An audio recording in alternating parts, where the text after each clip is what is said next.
Assalamualaikum warahmatullahi wabarakatuh. Berjumpa kembali dengan saya, pemimpin redaksi harian Tribun Medan dan tribunmedan.com, Iin Solihin, dalam acara spesial kita, wawancara khusus. Wawancara khusus di Studio 1 Tribun Medan hari ini menghadirkan tamu spesial. Beliau berkunjung langsung, menyempatkan waktunya di saat sibuk untuk bersilaturahim bersama kru Tribun Medan. Beliau adalah Sekda Provinsi Sumatera Utara, Bapak Arief Sudarto Trinugroho. Assalamualaikum Pak Arief. Waalaikumsalam warahmatullahi wabarakatuh. Sehat hari ini? Alhamdulillah. Pak Arief adalah Sekda yang dilantik oleh Pak Gubernur 1 tahun yang lalu, tepatnya tanggal 19 ya Pak ya? 19 Agustus 19 Agustus. 2022. Dan 19 Agustus 2023 ke depan, berarti sekitar 19 hari lagi, Ya. adalah tepat 1 tahun Pak Arief menjadi Sekda di Provinsi Sumatera Utara. Pak Arief ini kabarnya senang goes ya Pak ya? Ya. Kalau saya lihat dari bodinya nggak kayak saya Pak. Jadi Pak Arief kayaknya hobi goes katanya. Profesi ya? Jadi profesi Pak ya? Profesi. Sekdanya hobi aja. ini kebalik nih. Ini kayaknya atlet yang salah tempat. Itu Pak Sekda goes pakai sepeda apa dan berapa rute rata-rata yang bisa ditempuh? Ya, kalau goes itu weekend sama weekdays ya. Kalau pakai sepedanya macam-macam. Jadi ada saya lupa, mungkin 6 atau 8 sepeda saya punya. Tapi dari berbagai jenis. Ada road bike, mini road bike, MTB, ada sepeda lipat dan macam-macam gitu ya. Alirannya ini berarti campur-campur ya? Iya, Pak Sekda ya. karena saya masuk komunitas banyak juga. Siap. Jadi kalau weekdays ya paling 20 kilo untuk jarak tempuhnya. Tapi kalau weekend itu kalau dengan paling jauh kan kalau dengan komunitas road bike. Ya, Itu berapa kilo Pak? Bisa 60-70 kilo lah di hari Sabtu itu biasanya. Kalau hari Minggu itu sepeda lipat atau MTB masuk-masuk kebun, off-road ya, MTB seperti ya. itu. Macam-macam lah. Macam-macam. Dan itu rutin ya Pak berarti Pak ya? Iya, ya. Kecuali saya ada lagi tugas luar, Ya, atau gimana. Sekarang mungkin. ini lagi Sekda mulai agak sedikit acak-acakan juga. Kalau enggak, rutin. Nah, Tribuners, itu tadi hobinya Pak Sekda di tengah. Saya yakin betul Sekda ini kan kalau tidak salah Pak adalah jabatan paling tinggi di ASN. Kira-kira begitu Pak, jabatan karirnya gitu Pak ya? Untuk di daerah. Untuk di daerah. Untuk di daerah. Berarti Bapak ini komandannya ASN untuk wilayah Sumatera Utara. Kira-kira begitu lah Pak ya? Ya, sederhananya seperti itu ya. Gitu Pak ya? Iya. Itu berapa ribu itu kita punya ASN sesumut ini Pak? Kira-kira saja Pak. Kalau Bapak hitung pasti nanti capek Bapak gitu. Betul. Berapa kira-kira Pak? Untuk yang langsung, jadi pegawai di Pemprov Sumatera Utara itu sekitar 24.000. 24.000. Tapi yang tidak langsung dengan ASN yang di kabupaten kota itu hampir 280.000. 280.000. 280.000. Dari berbagai latar belakang, Di latar belakang pendidikan, Ya. suku, agama, kebudayaan gitu Pak ya. Iya, apalagi Sumatera Utara kan. Ya. Berbagai Dan macam ASN ini kan terikat dengan undang-undang ASN mereka ya kan Pak. Betul. Tidak hanya undang-undang ASN, semua Semua undang-undang undang-undang Pak ya, tapi yang leg spesialisnya ya, ASN ya Pak ya. spesialisnya ASN. Nah Tribuners, kita akan gali lebih jauh nih. Tentu Tribuners pengen tahu bagaimana sih sosok Pak Arief kemudian bisa menjadi Sekda yang hari ini memimpin di Sumatera Utara. Tentu ada awal karir Pak ya. Tentu ya seperti kami reporter misalnya dimulai wartawan itu ya paling tingginya pemret lah Pak kayak saya gitu. Iya. Tapi dimulai dengan teman-teman mulai dari liputan lapangan. Nah, tentu Tribuners pengen tahu bagaimana jejak karirnya Pak Arief ini kemudian bisa sampai menduduki jabatan PNS nomor 1 lah di Sumatera Utara. Silakan Pak Arief. Ya tentunya kalau PNS itu bermula dari CPNS ya, calon CPNS. pegawai negeri sipil. Jadi saya masuk itu diterima sebagai CPNS itu di Kemendagri. Kemendagri. Dulu itu namanya Departemen Dalam Negeri. Kalau sekarang Kementerian Dalam Negeri Kemendagri. Dulu Depdagri. Oke. Ya, di Direktorat Jenderal Bangda, di Jenbangda, Pembangunan Daerah. Itu juga saya kecemplung aja itu. Nggak pernah terfikir akan menjadi pegawai negeri karena ya dulu kan waktu kuliah juga aktivis ya. Aktivis. Jadi waktu itu dapat informasi dari teman bahwa Depdagri di Jenbangda itu membutuhkan menerima pegawai baru dengan kualifikasi pendidikan seperti saya S1 saya planologi dari kampus dari ITB. Dari Bandung. Baik, Bandung. Nah, jadi mereka lagi butuhkan. Nah, berdasarkan informasi itu saya ikut temen yang mendaftar. Ayo deh, saya ikut mendaftar. Ikut mendaftar, kemudian beberapa bulan kemudian tes. Itu dulu di Jogja, tes macam-macam, dan bahkan kalau dulu kan ada namanya tes bersih diri, bersih lingkungan, itu ada tuh dulu. Kalau zaman dulu. Itu tes apa, Pak? Bersih diri? Bersih diri, bersih lingkungan itu kita kalau dulu ya, kita bicara zaman dulu kan kita harus tidak terlibat pada organisasi. Siap. Tidak pernah melanggar hukum gitu Pak ya, kira-kira ya. Waduh, kalau dulu kan ada bersih lingkungan itu ke atas, ke bawah, ke samping, itu kita harus mengisi semua tuh biodata. Keluarga ayah kita siapa saja, keluarga ibu kita siapa saja, dan lain sebagainya. Apakah terkait dengan ini? Semua lah. Itu tahun berapa, Pak? 91. Ya, 90 berarti masih ada pengaruh orde baru lah Pak ya. Ya memang saat itu untuk menjadi PNS TNI Polri itu agak ketat ya Pak ya. Ya seperti itu. Nah, kemudian kalau zaman dulu itu waktu saya itu tidak langsung diumumkan. Jadi diumumkannya itu sekitar 1 tahun lebih kemudian. Iya. Itu saya lagi di Asmat, Pak. Di Asmat di kota Agats. Sekarang ibu kota Kabupaten Asmat itu di Agats. Saya lagi di kota Agats. Waktu itu kan bekerja di perusahaan swasta. Di perusahaan swasta. Saya lagi di Agats. Ya tahulah anak muda ini kan pengennya. Dan karena lamanya waktu itu mungkin Bapak nggak ingat lagi pernah tes CPNS. Ingat lagi. Saya teleponan sama ibu saya, kebetulan ibu saya kan di Jakarta. Saya di Jakarta. Terus dibilang, loh ini ada amplop nih. Dari Departemen Dalam Negeri. Saya bilang buka aja, dibuka, dibacain, loh diterima saya gitu. Jadi dan posisi Bapak di Agats. Ya, saya selesaikan lah, memang di situ hanya kontrak 3 bulan kalau nggak salah. Udah hampir habis, saya selesaikan, saya pulang, ya udah saya masuk. Kemudian menjadi pegawai negeri CPNS itu deh. Nah baru berapa bulan gitu, baru 2-3 bulan itu lagi, kalau sekarang namanya Musrembang Nasional. Ya. Dulu itu namanya Rakornas. Saya dipanggil Pak Dirjen Bangga. Ada apa? Mikir saya. Rupanya di dalam ruang Pak Dirjen itu ada Kepala Bapeda Provinsi Sumatera Utara, Pak almarhum Abdul Pani. Kemudian ada sekretaris almarhum Pak Panusan Pak Saribu, dan kepala-kepala bidang tuh. Saya masih ingat tuh ada Pak Amir Tobing, ada Pak siapa pernah jadi sekda di Simalungun, Abdul Muiz Nasution, ada beberapa lagi lah, itu senior. Rupanya mereka sedang menyusun RT/RW, rencana tata ruang wilayah Provinsi Sumatera Utara pertama kali. Ya, pertama kali ini ceritanya tahun 92. Iya, seperti itu. Nah, mereka ternyata tidak ada yang mengerti.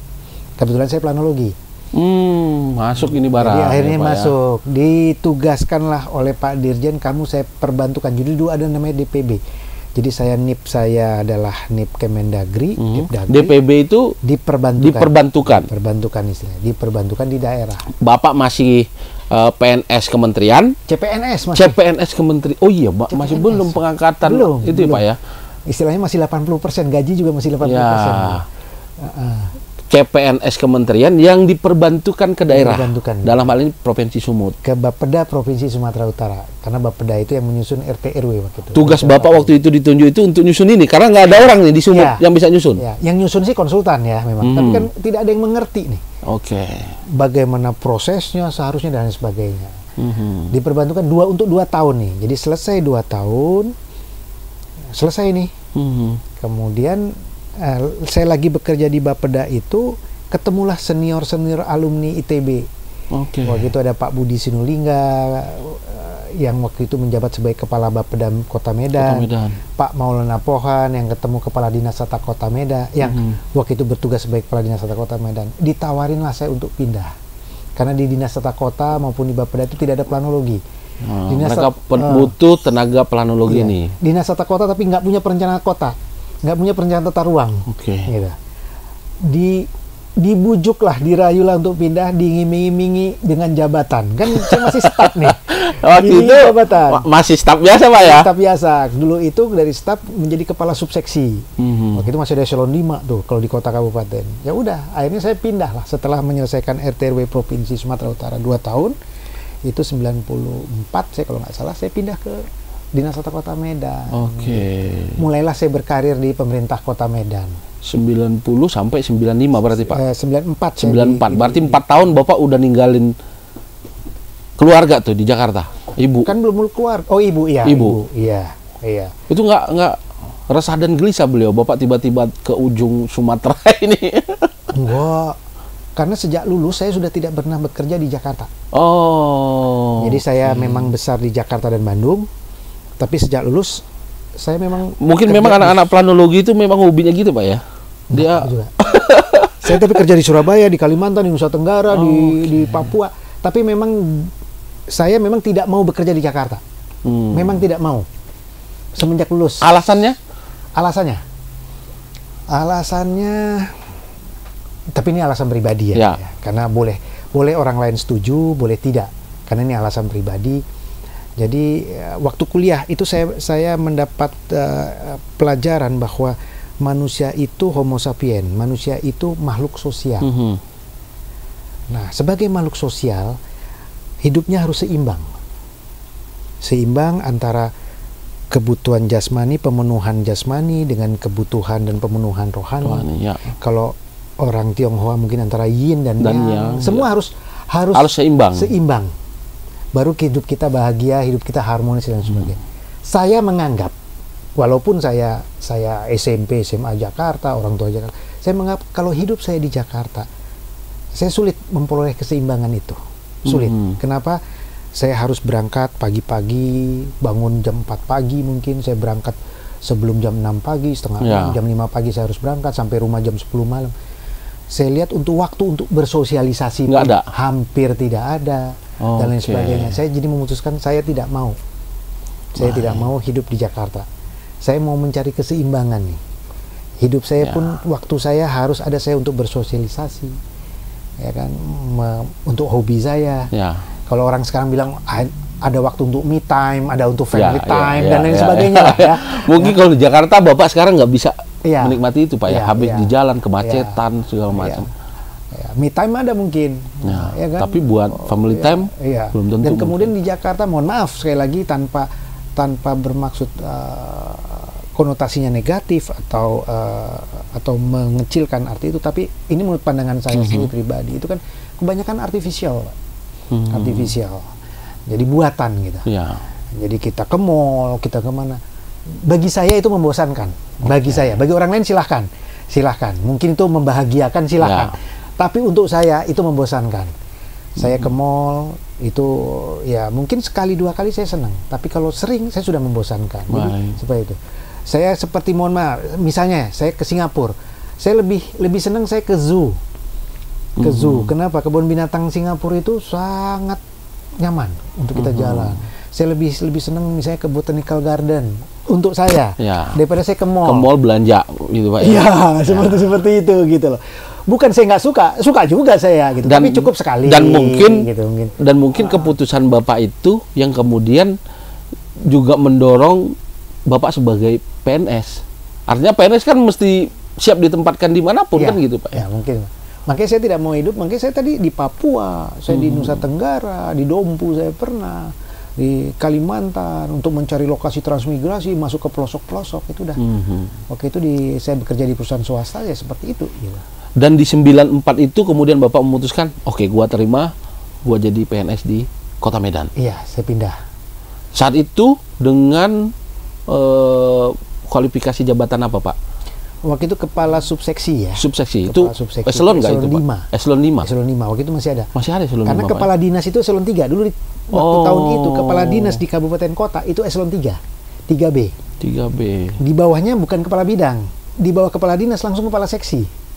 Itu eselon 4. Ada 4A, 4B, kemudian KTU kalau sekarang sekretaris itu KTU itu eselon 4A, kepala bidang itu 4B. Kecuali kayak di Bapeda ada tuh pembagiannya. Di Bapeda itu lebih tinggi. Jadi kepala Bapeda itu eselon 3A, kepala dinas itu eselon 3B.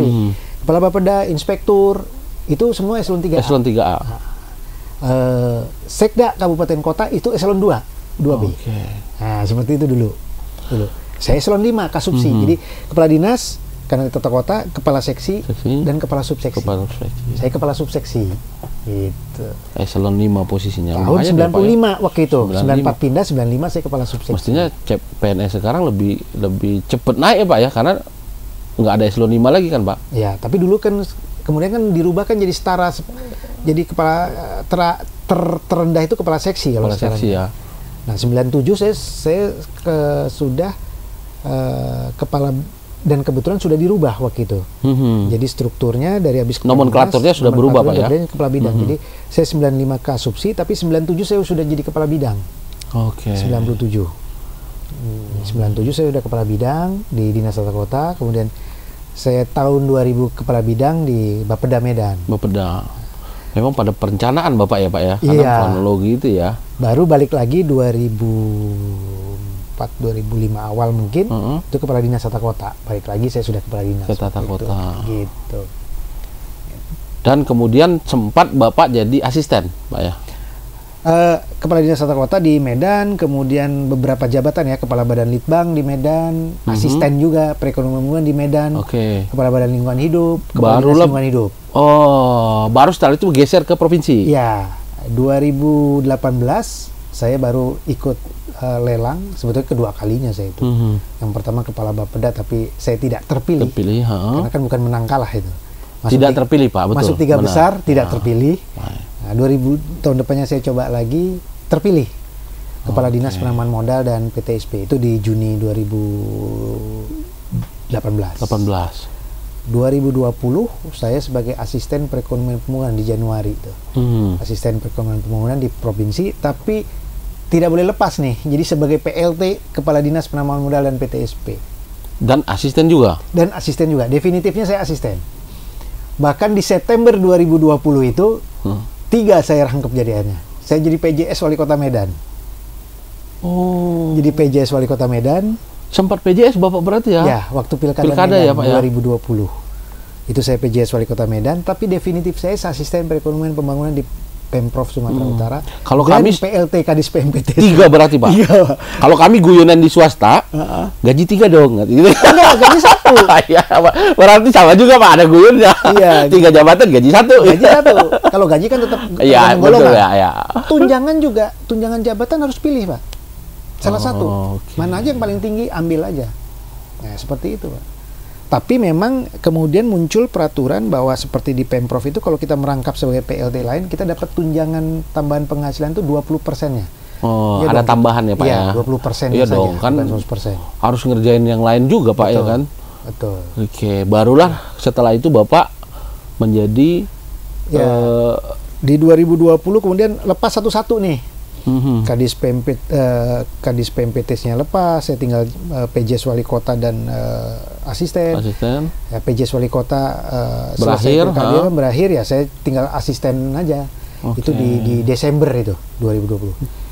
Di Januari 2021 cuma istirahat 2 minggu lah. Jadi PLT Kepala Biro Pembangunan. 10 hari kemudian meninggal Kepala Biro Perekonomian, dikasih lagi sebagai pelaksana hariannya Kepala Biro Perekonomian, 3 lagi Pak. Seperti itulah memang. Nah, akhirnya di 2022 saya ikut seleksi sekretaris daerah. Nah, itu agak lama tuh, mulai dari Desember kalau nggak salah saya prosesnya itu 2021 Pak ya, sampai dengan kemudian saya dilantik 19 Agustus ya Pak? Agustus 2022. Itulah. Dan menjelang 1 tahun nih Pak? Menjelang 1 tahun. 1 tahun. Nah, ini mungkin saya mau bilang Pak ya, ada perjalanan karir yang panjang bagi seorang PNS yang tadi di Tribuners dengarkan dari penjelasan Pak Sekda tadi bahwa ada pengorbanan di situ, meninggalkan tanah kelahiran, meninggalkan keluarga, mungkin gitu Pak ya. Lalu kemudian ada perjalanan karir yang dimulai dari eselon 5, dari CPNS bahkan ya Pak ya, ada rangkap jabatan hingga kemudian bisa menduduki jabatan paling tinggi di stratanya PNS mungkin gitu Pak ya.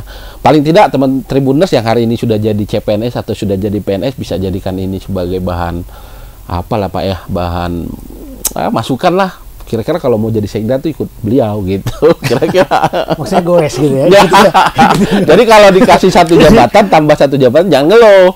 Kan gitu lah ya kira-kira ya. Betul. Mungkin kalau Bapak ngeluh waktu itu nggak jadi sekda sekarang. Itu kan kepercayaan, Pak. Ya.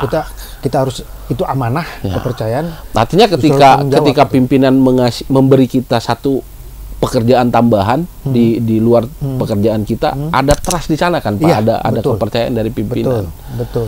Saya mau nyinggung teman-teman Tribuners yang CPNS atau PNS, Pak, sebenarnya. Jadi kalau dikasih jabatan tambahan nggak usah ngeluh gitu. Kira-kira gitu. Iya. Nah, Pak Sekda sudah 1 tahun, Bapak punya rangkaian yang panjang sejak 90-an berada di Sumatera Utara, kemudian melihat bagaimana pembangunan Sumatera Utara hari ini. Paling tidak dalam 1 tahun terakhir, Bapak turut sertalah dalam membantu roda pemerintahan secara langsung. Betul. Karena jabatan sebagai Sekda paling tidak menjadi perpanjang tangan gubernur dan wakil gubernur dalam mencapai visi dan misi mereka. Betul. Pak, untuk mungkin di bidang yang paling sering kita dengar adalah bagaimana kondisi ekonomi kita hari ini, Pak. Terutama Sumatera Utara pasca dihantam COVID 2 tahun terakhir. Sudah balik lagi kah perekonomian kita, atau kita masih stagnan, atau bagaimana, Pak? Ya, gini, memang kita terus terang aja, bukan Sumatera Utara saja ya, seluruh dunia. Ya, waktu COVID itu kita dihantam, belum pernah lah mungkin kita mengalami hal seperti itu ya. Kita juga bisa melihat di lapangan gitu ya. Bahkan saya sering sampai nangis gitu. Saya pernah ke Bali, ke Kuta itu tahun berapa tuh ya, 2021 tuh. Sepi betul, saya keluar hotel tuh sampai nggak ada apa-apa betul. Ya. Nangis saya di pariwisata kelar, Pak, ya? Betul. Selesai, nggak ada. Contohnya situ di Medan juga kita sih lihat semua ya bagaimana juga di sini. Nah, tapi kita masih beruntung. Ya, itulah dia. Kalau orang Jawa kan untung aja ya. Ya, Jawa, Melayu juga sama Pak Sunda kan? Masih untung ya. gitu. Kita orang Indonesia kan masih untung. Masih untung, Pak, ya. Dianggap masih untung kok. Gitu. Untungnya di mana? Basis perekonomian kita itu tidak dijasa. Tidak dijasa. Yang paling kasihan, yang paling besar konstruksi ini kan berarti pertumbuhan ekonominya negatif. Ya. Itu kan seperti Provinsi Bali, itu sampai -12. Minus ya, karena dia bertumpu pada pariwisata kan, Pak? Ya, pada jasa, pada jasa ya. Terutama pada sektor jasa. Kami kalau sekitar -2, sekian. 2,54. Nah, kenapa kita tidak sebesar yang lain? Karena basis kita pertanian, Pak. Ada basis kita pertanian, baik dan termasuk hilirisasinya ya. Kenapa pertanian masih turun? Karena pertanian itu kegiatannya sifatnya outdoor, ya kan. Jarak antar manusia juga bisa berjauhan, tidak perlu berdekatan. Sehingga kegiatan pertanian kalau saya bilang pertanian berarti luas ya. Ada subsektor tanaman pangan, ada subsektor pertanaman pangan, ada subsektor perkebunan, perikanan dan lain sebagainya ya. Itu banyak sekali, hortikultura dan lain sebagainya. Itu masih tetap berkegiatan ya, walaupun terdampak tapi tidak sebesar yang lain. Ya, karena ada juga pengaruh daya beli di situ ya, Pak ya. Itu yang mempengaruhinya ini. Ya. Tapi kalau kegiatannya sendiri sebetulnya masih bisa, masih mereka bergulir.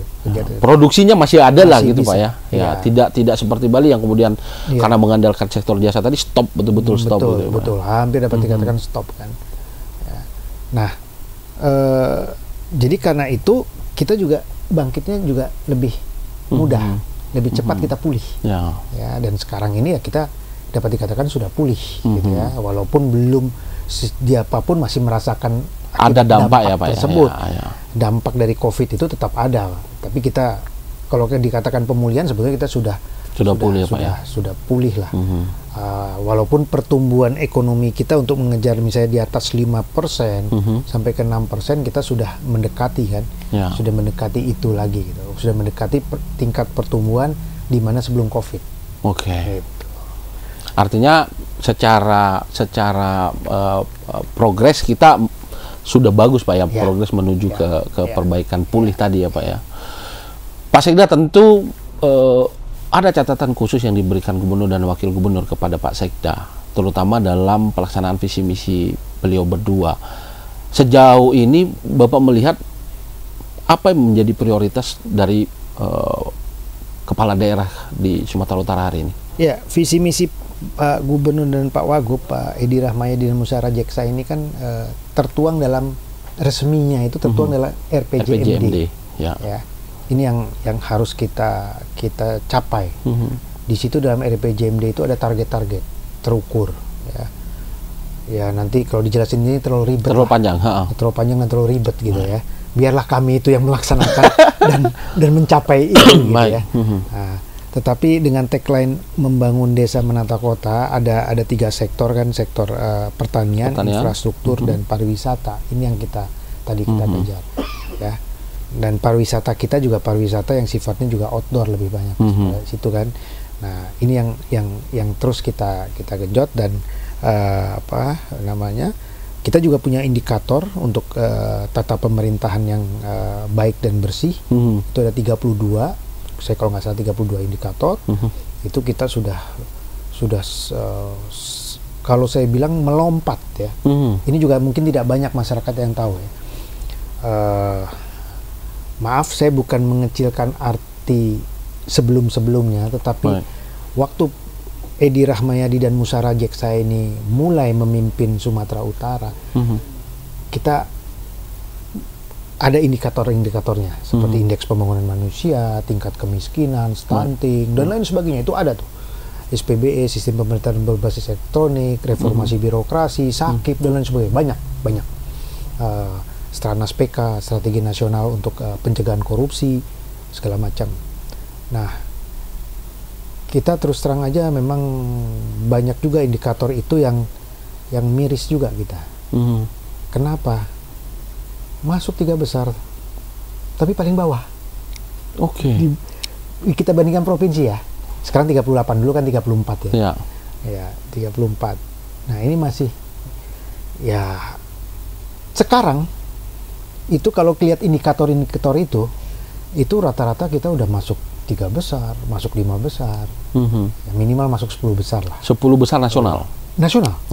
Dengan dibandingkan provinsi lain. Tapi yang 10 besar pun hanya beberapa lagi. Tapi kita udah rata-rata masuk 5 besar, 3 besar. Bahkan kalau untuk wilayah Sumatera kita banyak terbaik.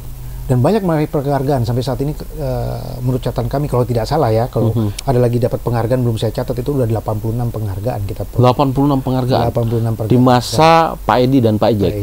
Edi Rahmayadi dan Pak Musara Jeksa. Nah, itu dia. Seperti misalnya TPID, tim pengendali inflasi daerah, kita terbaik se-Sumatera. Iya. Memang penghargaannya kan ada wilayah-wilayah. Kalau wilayah Sumatera kita rata-rata terbaik.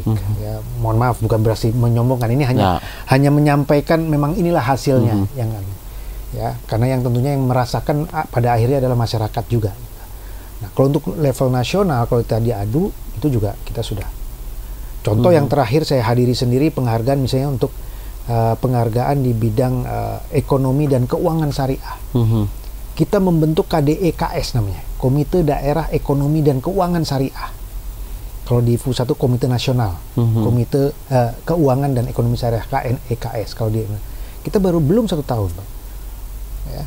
Kemarin itu kita bulan lalu saya hadir langsung menerima dari Pak Wapres, Bu Sri Mulyani, Menteri Keuangan. Itu kita udah dapat 2 penghargaan. 2 penghargaan dari 9 kategori. Ya kita jangan dibandingkan dong dengan Jawa Timur.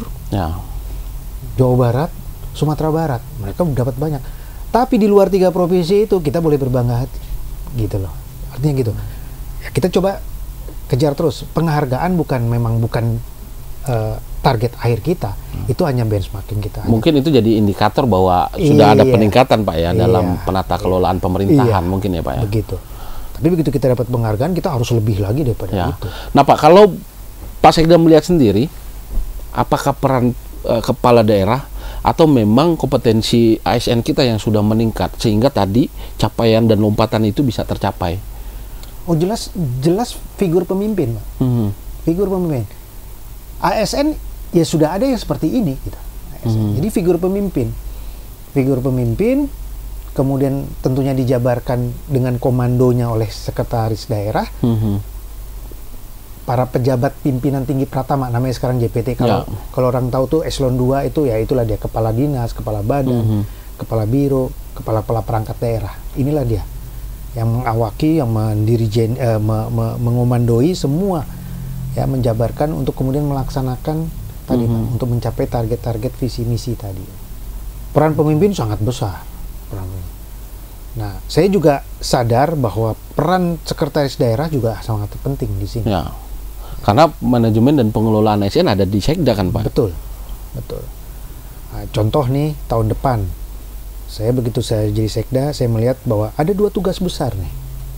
Pertama pemilu, mensukseskan penyelenggaraan pemilu, dan juga PON ke-21 tahun 2024 Aceh Sumut. Untuk wilayah Sumatera Utara itu tantangan Pak ya? Iya, itu tapi saya mencanangkan pada diri sendiri sesuatu target yang lebih besar lagi. Ya, saya tidak tahu sampai sejauh mana nanti setelah saya mengakhiri jabatan sebagai sekretaris daerah ini, karena saya akan pensiun tahun depan Pak, akhir tahun depan. Ya, saya akan pensiun. Sejauh mana itu nanti baru saya bisa lihat nanti tentunya.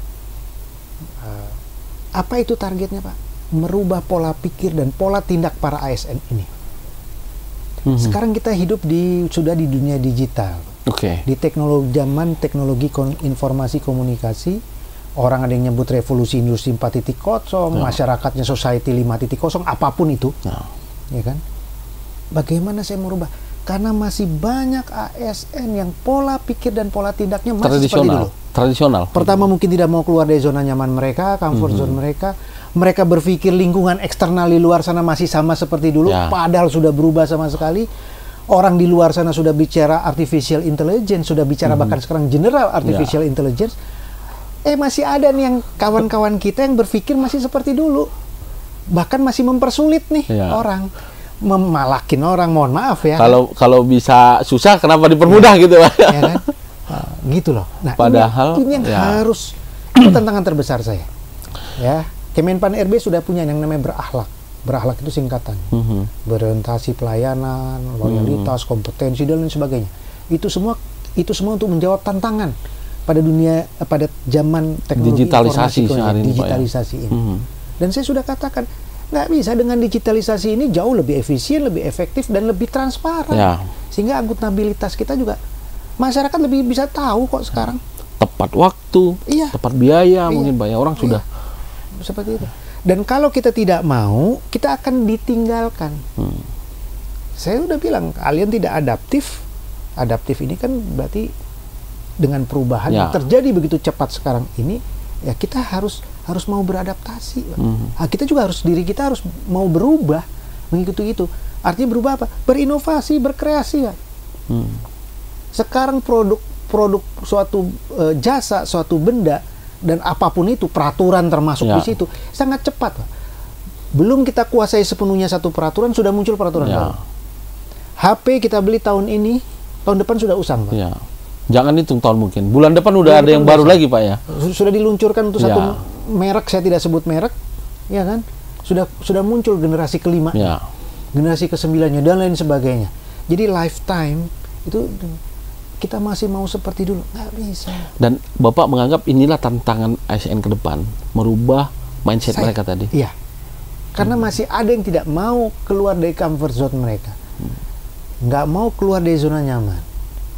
Masih mau mencari rezeki, ya mohon maaf. Ya, cara-cara tapi yang memang tadi, sekarang udah semakin sedikit. Dengan cara-cara yang tidak benar, atau ya mendapatkan hal dengan cara yang tidak benar juga. Udah nggak zamannya lagi. Bukan nggak zamannya lagi, memang dulu juga bukan zamannya, tapi ya oke lah, kita tinggalkanlah cara-cara seperti itu, gitu loh. Ini loh, ini tantangan terbesar saya sendiri, karena saya yang bertanggung jawab untuk itu.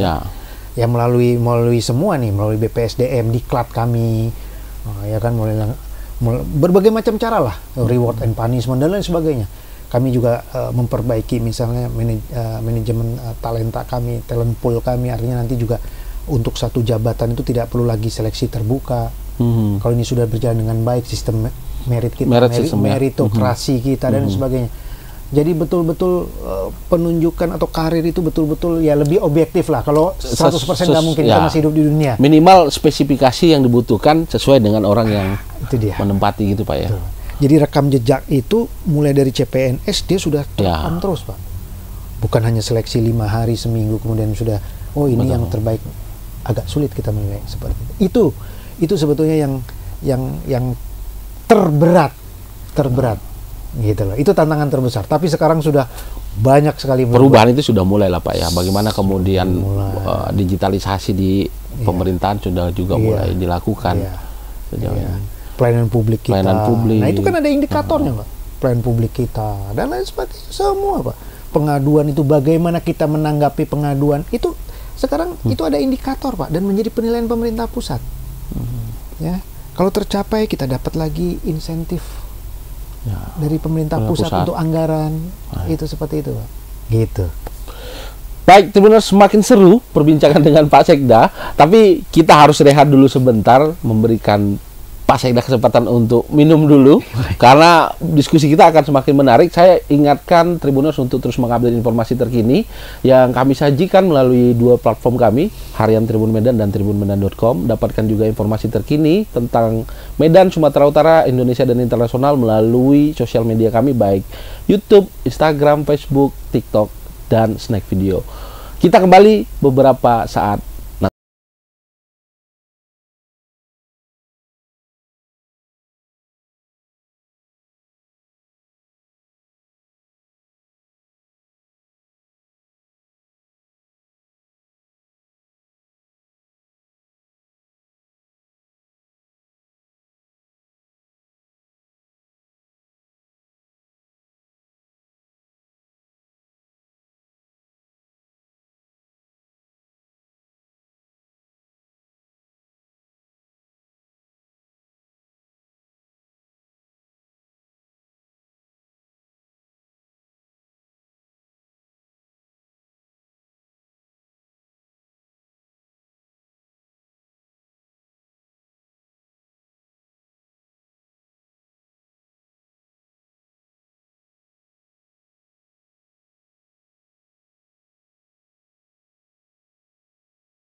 Tribuners, kembali lagi kita dalam wawancara eksklusif dengan Sekda Provinsi Sumatera Utara, Pak Arief. Pak Arief, tadi sudah banyak yang kita bahas terkait baik bagaimana Bapak kemudian memulai karir sebagai PNS, hingga kemudian bisa dipercaya oleh pimpinan untuk menjabat sebagai Sekda.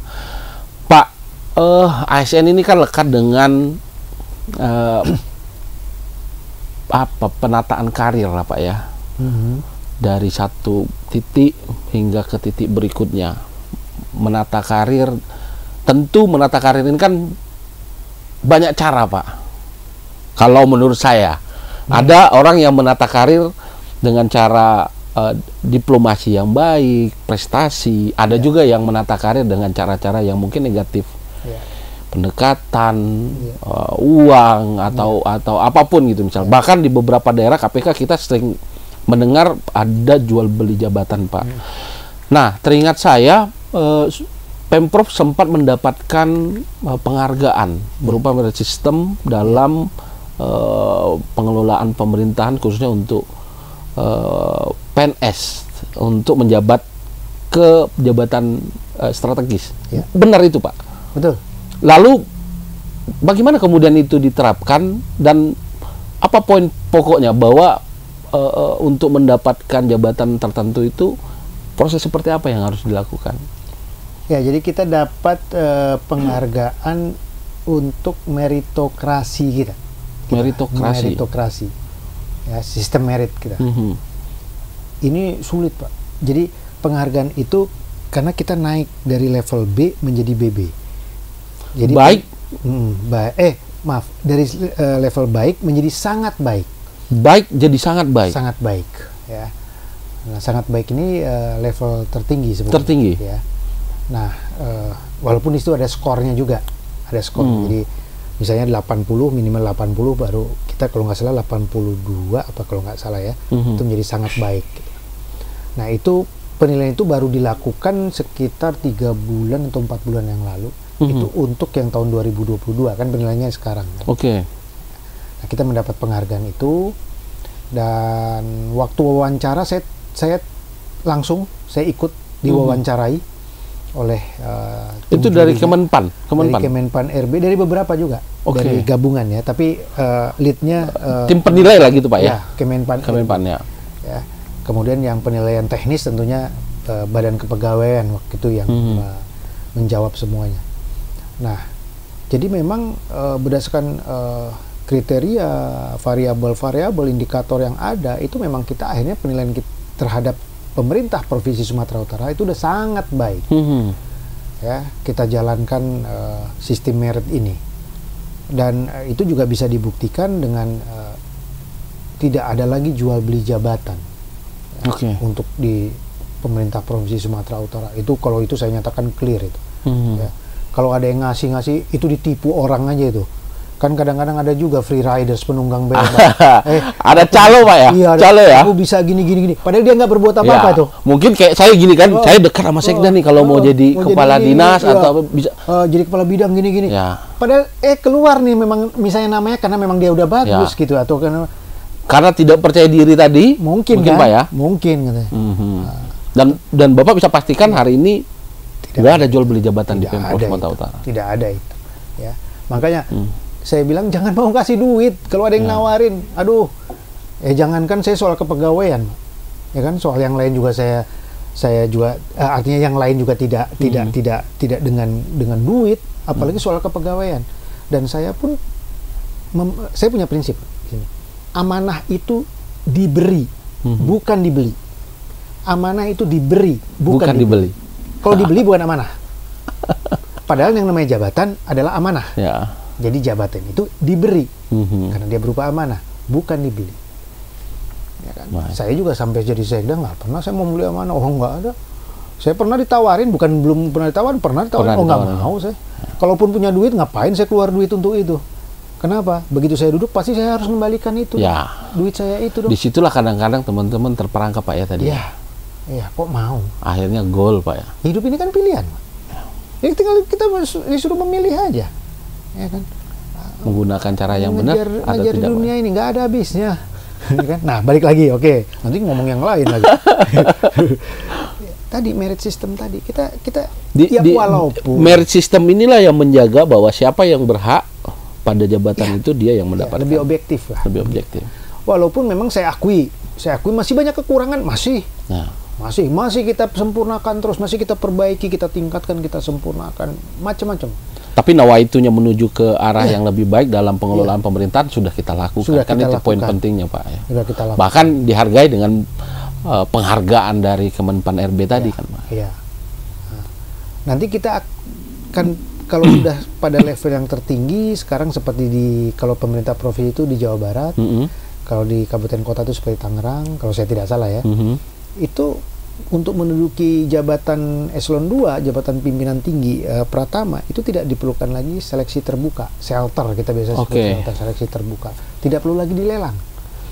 Tapi sistemnya langsung mengeluarkan. Melalui merit system inilah sudah muncul keperluannya kepala dinas apa. Betul. Di data itu sudah ada. Jadi misalnya seperti sekarang kosong nih kepala dinas perkebunan dan peternakan Pemprov Sumatera Utara, langsung bisa keluar nih.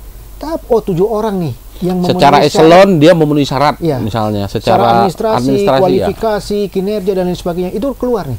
Misalnya ternyata 7 orang sini silakan PPK, pejabat pembina kepegawaian, yaitu Gubernur Sumatera Utara, memilih salah satu di antaranya.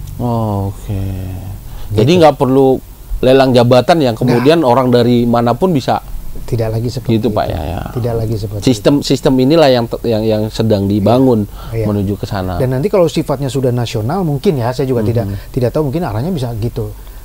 Bisa saja nama saya muncul untuk dirjen apa, kalau saya masih memenuhi syarat bisa saja nama saya muncul gitu, banyak gitu, kalau dari seluruh Indonesia bisa saja gitu. Seperti itu. Jadi track record itu terus tersimpan dan terus terupdate selama dia menjadi pegawai.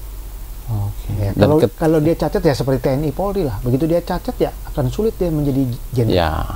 Misalnya seperti itu. Itu kan memang jauh lebih baik. Ya, harusnya seperti itu Pak ya. Jadi secara sistem kita sudah terekam nih. Rekam jejak PNS yang akan menduduki posisi-posisi penting gitu kira-kira Pak. Betul. Nah, Pak Sekda, ada tantangan besar di depan. Kita akan memasuki pesta demokrasi, baik legislatif, pilkada maupun pilpres, Pak Sekda. Ada tantangan besar saya bilang tadi, bagaimana kemudian Pak Sekda memastikan teman-teman ASN di wilayah Sumatera Utara itu tidak terlibat politik praktis dalam pesta demokrasi ini. Tentu ada treatment-treatment yang sudah Pak Sekda lakukan untuk mencegah teman-teman kita ini terlibat langsung. Ya. Sebetulnya kita sudah dipagari oleh peraturan ya, peraturan perundangan. Kita sudah jelas, kita rambu-rambu itu udah jelas. Rambu. Tapi kan ini perlu diingatkan terus supaya pesan ini sampai ke yang paling bawah dan sampai kepada seluruh ASN. Ya, terutama PNS, karena ASN ini kan PNS dan non-PNS, ada P3K. Tapi kan semua tunduk ke dalam undang-undang ASN. Kita memang tidak boleh terlibat politik praktis, kita jelas harus netral. Kita punya hak suara, punya. Kita punya pilihan, punya. Dijamin juga. Tapi silahkan nanti. Di TPS saja ya Pak ya? Iya. Di dalam bilik suara, silahkan. Silahkan kita semua memberikan hak suara kita, memilih siapa yang menurut kita itu yang terbaik. Silahkan. Tetapi di luar itu, kita harus menjaga netralitas. Karena kalau PNS ini tidak, ASN ini tidak netral, waduh. Kita yang menjalankan roda pemerintahan loh. Ya. TNI Polri juga seperti itu dengan fungsinya masing-masing, Kamtibmas yang ini menjaga pertahanan negara dan lain sebagainya. Ini memang kita harus netral. Harus netral. Itu seperti itu. Nah, berbagai upaya baik oleh pimpinan, Bapak Gubernur sendiri dalam sambutan-sambutan sudah sering sekali, saya juga seperti itu, dan nanti makin mendekati itu juga akan semakin sering kita ingatkan. Dan ada juga pengawas untuk itu, ya kan? Dan ada mekanisme juga. Silahkan ada kanal-kanal pengaduan kalau ditemukan ternyata ada PNS, ada ASN yang terlibat politik praktis, silahkan. Masyarakat bisa melaporkan itu. Bisa. Kita punya kanal-kanal pengaduan. Sekarang mana aja deh, nggak ngerti kanal pengaduan, diinikan aja di media sosial juga bisa. Kan? Dan sekarang sudah begitu ya. Sudah seperti itu kok. Ketahuan kampanye, rekam aja ya Pak. Kira-kira. Mungkin kita punya kanal pengaduan lebih banyak, kita terima pengaduan itu dari media sosial. Makanya kita harus baca tiap hari berita atau apa, mana yang viral dan lain sebagainya. Itu yang harus ditindaklanjuti. Gitu.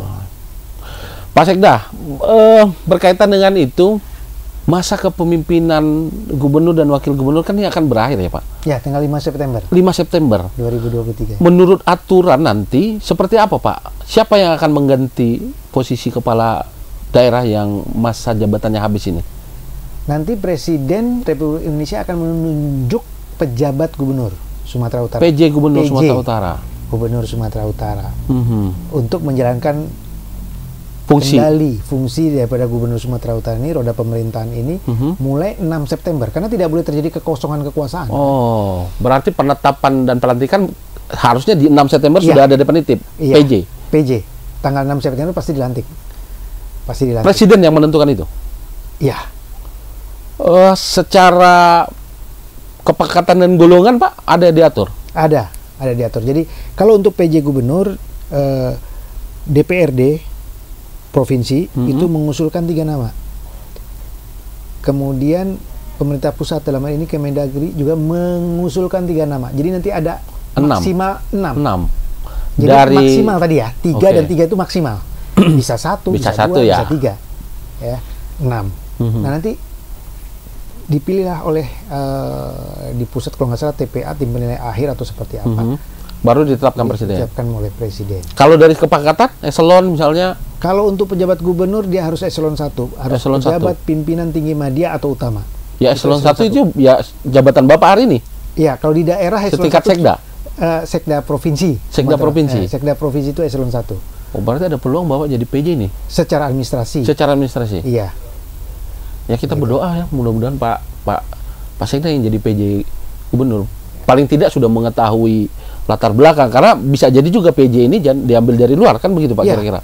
Dan banyak kan dari pusat juga, banyak dari pusat. Banyak dari pusat. Artinya maksudnya akan lebih baik orang yang sudah mengerti tentang apa namanya proses pembangunan segala macam. Ada kan plus gitu. minusnya. Ada plus Kalau saya bilang sih ada plus minusnya.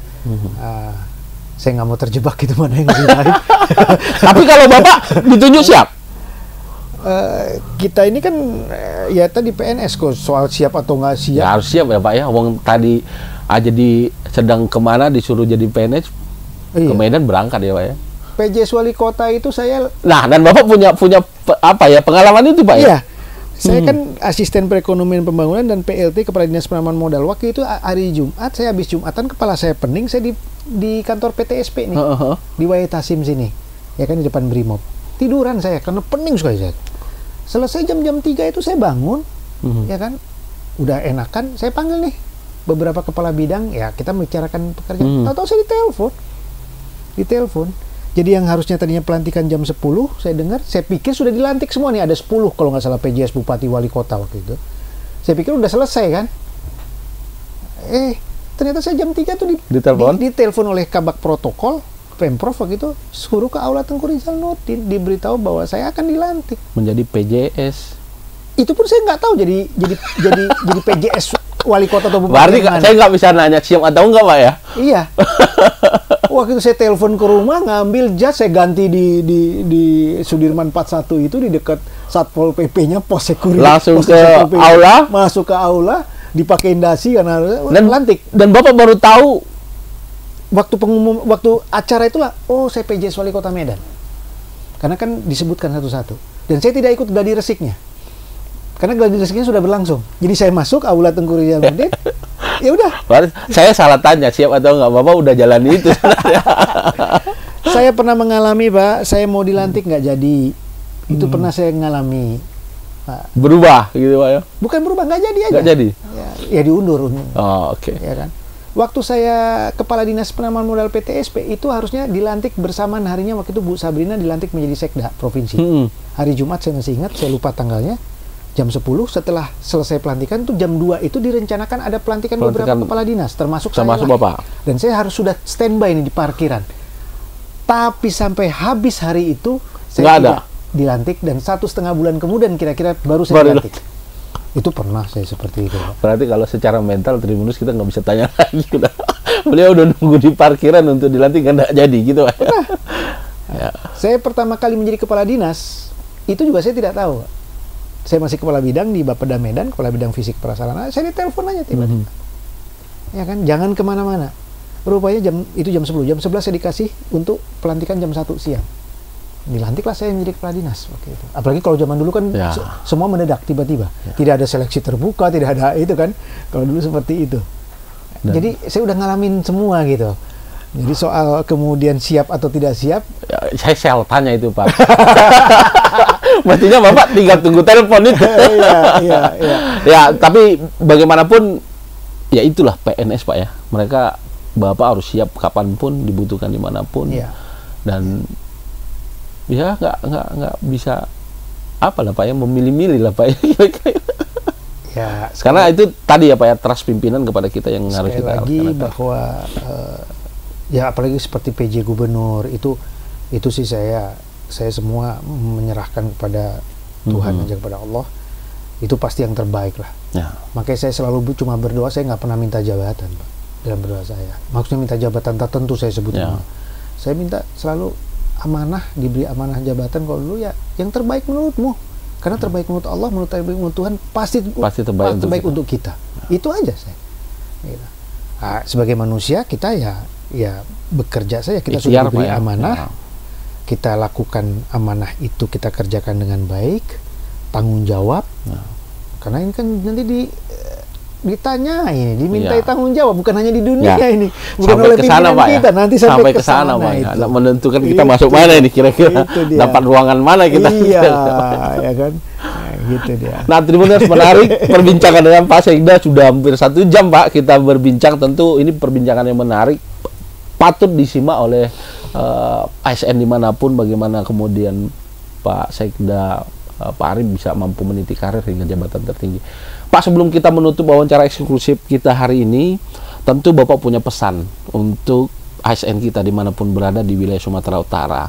Satu, terkait bagaimana meniti karir. Dua, bagaimana kemudian menjalankan kepercayaan yang sudah diberikan pimpinan dalam hal ini negara. Silakan. Baik, bekerjalah tadi ya. Kalau kita sudah diberi amanah, apapun, staf itu kan juga amanah. Ya. Staf di dinas ini, di badan ini, di perangkat daerah ini, itu kan juga amanah. Kerjakan saja itu semua dengan baik, dengan tanggung jawab, ya kan? Perlihatkan prestasi, dan jangan lupa, kita juga harus berinvestasi untuk diri kita sendiri. Apa itu bentuk investasi? Saya terus terang saja, saya investasi untuk kesejahteraan saya. Apa? Saya selalu sisihkan penghasilan saya menabung. Kemudian saya investasikan untuk masa tua saya, dalam keadaan saya tidak produktif lagi. Tetapi untuk karir saya berinvestasi juga. Apa itu? Belajar. Investasinya belajar. Ya? Investasinya belajar terus, ambil diklat baik yang jenjangnya adalah formal ya, seperti strata 1, 2 dan 3, maupun yang short course sifatnya bimbingan teknis, sosialisasi dan lain-lain, ambil. Saya selalu katakan kita ada pegawai berapa puluh ribu. Ya. Oke, kita keluarkan. Kalau dulu fungsional itu pendidik, guru, tenaga kesehatan itu fungsional. Kalau sekarang kan fungsional beda ya. Saya bilang yang non fungsional tadi boleh deh diadu. Saya mungkin termasuk yang paling banyak sertifikat saya mengikuti diklat. Dan saya sudah keliling dunia untuk itu. Gitu loh. Diklat dimanapun, acara apapun yang sifatnya seperti itu, saya ikutin. Itu saya beberapa misalnya saya berikan contoh, misalnya tentang KPBU, kerjasama pemerintah badan usaha. Ya, saya sudah belajar nih 2002 kalau nggak salah, itu public private partnership. Itu KPBU, kerjasama pemerintah badan usaha. Badan usaha. Di mana itu? Di ITB, kemudian ininya di Brisbane. Karena dulu itu kota yang paling maju pengelolaannya seperti swasta. Itu adalah Brisbane. Di Australia. Ya. Saya sudah belajar tuh yang sekarang Renstra rencana strategis. Saya sudah belajar strategic management di Asian Institute of Technology AIT di Bangkok 3 bulan itu saya belajar. Tahun 2002 atau 2003. Sekarang baru ya, beberapa tahun kemudian baru ini tuh. Saya belajar strategic management itu ya ujungnya itu ya nyusun Renstra tadi. Saya belum tahu waktu itu ini gunanya untuk Pak. Saya ikutin aja. Rupanya beberapa tahun kemudian ini yang diterapkan di kita ya Pak. Saya belajar ke Jepang, saya belajar. Jadi hobi saya kan memang traveling. Tapi gimana rasanya saya pengen traveling tapi gratis, bahkan dapat duit, dapat ilmu.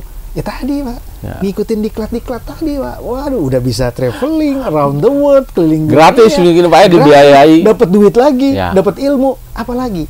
Begitu kita pulang setelah mengikuti satu diklat, apapun itu, mau diklat kepemimpinan, diklat teknis, diklat non teknis, pasti nilai jual kita makin tinggi. Bertambah, ya. Bertambah. Dulu orang paling males, apalagi zaman dulu kan, males sekali. Mau ikut diklat ini males ya Pak. 3 bulan uang masuk saya, kalau saya kerja kan ada uang masuk, uang sampingan, nggak masuk nih. Kalau dulu ya saya bicara. Saya nggak mikirkan itu. Dan itulah yang Bapak bilang investasi tadi. Investasi, itulah investasi untuk diri kita sendiri lah. Ya kan? Begitu kita dipercaya sini, kita bisa. Ternyata kan selain kita mendapatkan ilmu, pola pikir kita juga dilatih berubah. Terus. Ya, kita melihat. Maksud tadi kita meninggalkan apa Pak ya? Kalau Bapak bilang tadi zona nyaman. Betul. Lalu kita belajar melihat dunia luar, kita tahu dan membawa itu ke tempat kita. Dan di dalam seleksi untuk menduduki satu jabatan pimpinan tinggi, itu ternyata kan dinilai, ada nilainya. Jadi ada rekam jejak. Nah, waktu saya kemarin sekda, rekam jejak, kan ada rekam jejak, ada penulisan makalah, ada wawancara, ada segala macam ya. Ternyata rekam jejak saya itu paling tinggi di antara yang lain. Calon lain. Kenapa? Saya mungkin kalah karena saya bukan S3. Ya kan? S3, ada yang S3, poinnya lebih tinggi. Tapi tadi diklat saya itu sangat banyak sekali. Tapi tidak semua diklat dinilai ya. Ada yang minimal, kalau nggak salah 3 hari atau apa dan lain sebagainya. Dan nilai saya tinggi karena diklat-diklat saya, apalagi di luar negeri kan, cukup bergengsi juga itu. Nah, dan itu menjadi poin plus Pak ya. Poin plus. Menutupi kekurangan Bapak yang tidak S3 misalnya tadi. Sekaligus kita dengan diklat kita refreshing Pak. Kita tidak terjebak pada rutinitas kerja kita. Kita bisa refreshing, kita mendapatkan sesuatu yang lain, menambah wawasan. Kita hidup, katakanlah kita diklat masih di Indonesia, kita bisa tahu kehidupan kota itu seperti apa. Melihat secara langsung. Di tempat lain secara langsung, merasakan secara langsung. Apalagi kalau kita di luar negeri. Ya kan? Bagaimana tata kelola pemerintahan, mungkin tata kelola kota, segala macamnya. Dan kita makin mengerti bahwa semakin kecil ternyata diri kita, semakin nggak ada apa-apanya diri kita, kan gitu. Nah itu pesan saya, jangan pernah berhenti untuk belajar. Itu dia. Apalagi sekarang di dunia seperti ini, di mana perubahan itu terjadi begitu cepat. Jadi selain belajar, kita juga ASN harus adaptif, harus bisa cepat beradaptasi, harus inovatif, harus kreatif. Kalau enggak, mohon maaf, ya kan? Tersisih kita Pak ya. Tertinggal, tersisih dan tertinggal. Sekarang mungkin masih ada ruang-ruang untuk itu, tapi makin lama makin kecil ruang itu, dan akhirnya nanti tidak akan ada lagi. Tribuners, menarik pesan dari Pak Sekda tadi. Pak Sekda, terima kasih sudah hadir di Studio 1 Tribun Medan. Mudah-mudahan ada perjumpaan kembali dengan tema yang berbeda, Pak Sekda. Tribuners, terima kasih sudah menyaksikan wawancara eksklusif bersama saya, Insolin, pemimpin redaksi harian Tribun Medan, tribunmedan.com. Terus update informasi terkini kami melalui dua platform kami, yaitu harian Tribun Medan dan tribunmedan.com. Terima kasih sekali lagi sudah menyimak wawancara ini. Kita bertemu di lain waktu. Assalamualaikum warahmatullahi wabarakatuh. Horas.